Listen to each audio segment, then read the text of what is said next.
कि पूरी दुनिया में गोल्ड और क्रूड ऑयल, ये दो चीजें ऐसी है जो किसी भी कंट्री को अगर चाहिए तो उसे डॉलर में ही खरीदनी पड़ेगी। अब जैसे मान लीजिए कि इंडिया अपना क्रूड ऑयल खरीदता है सऊदी अरेबिया से, तो सऊदी अरेबिया को उसे पेमेंट करना पड़ेगा डॉलर में। क्यों? क्योंकि क्रूड ऑयल की जो कीमत है, जो प्राइस है, वो तय होती है डॉलर में। तो इसलिए क्रूड ऑयल इतनी इंपॉर्टेंट चीज है जो हर कंट्री को चाहिए ही चाहिए। तो उसके लिए क्या करना पड़ेगा? हर कंट्री को डॉलर रखना पड़ेगा। दूसरी बात करता हूं मैं गोल्ड की। अब दुनिया में किसी भी कंट्री को अगर इंटरनेशनली गोल्ड अगर परचेज करना हो, ठीक है, तो क्या करना पड़ेगा? तो डॉलर में पेमेंट देना पड़ेगा। ठीक है, तो ये सबसे बड़ी बात हो गई।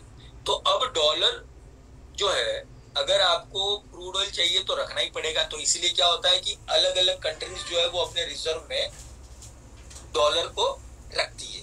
ठीक है, उसके बाद है United states have the largest and the most liquid financial market in the world. अब देखिए अलग अलग बातें। अगर डॉलर अगर कंट्री को चाहिए तो क्या कर सकता है? अगर जैसे मान लीजिए इंडिया को डॉलर चाहिए तो क्या करेगा भाई? दो ही चीजें हैं, या तो यूएस को वो अपना सामान ज्यादा एक्सपोर्ट करेगा ताकि पेमेंट जो होगा वो डॉलर में आएगा, या फिर यूएस के जो मार्केट्स है वहां पे आप इन्वेस्टमेंट कर दो तो वो जो रिटर्न आएगा वो डॉलर में आएगा। तो हर कंट्री ने जब ऐसा करना लग गया तो क्या हुआ? यूनाइटेड स्टेट्स का जो फाइनेंशियल मार्केट है वो बहुत बड़ा मार्केट हो गया पूरे वर्ल्ड में। क्यों? क्योंकि दुनिया भर से इन्वेस्टमेंट वहां पे आती है। तो इसीलिए United states has the largest and most liquid financial market in the world, इसीलिए इसे कहा गया है। इसके अलावा United states has a stable political system. देखिए ये बहुत इंपॉर्टेंट बात है। किसी भी कंट्री को ग्रोथ करने के लिए एक अच्छा पॉलिटिकल सिस्टम होना जरूरी है। जितना पॉलिटिकल सिस्टम अच्छा होगा उतना ही वो कंट्री ग्रो करेगी। हमारे इंडिया में सबसे बड़ा प्रॉब्लम क्या है कि यहाँ पे 50 पार्टियां, 100-500 पार्टियां हैं। तो होता क्या है कि जब इलेक्शन होता है तो 2-2, 5-5, 6-6 सीटें कोई पार्टी ले लेती है, जिस कारण से वो अपोजिशन बन जाती है, या फिर वो गवर्नमेंट में शामिल होकर गवर्नमेंट को फिर ब्लैकमेल करती है, और गवर्नमेंट अपनी पॉलिसी फिर लागू नहीं कर पाती। कई इंपॉर्टेंट बिल होते हैं जिसको वो पास नहीं कर पाती है।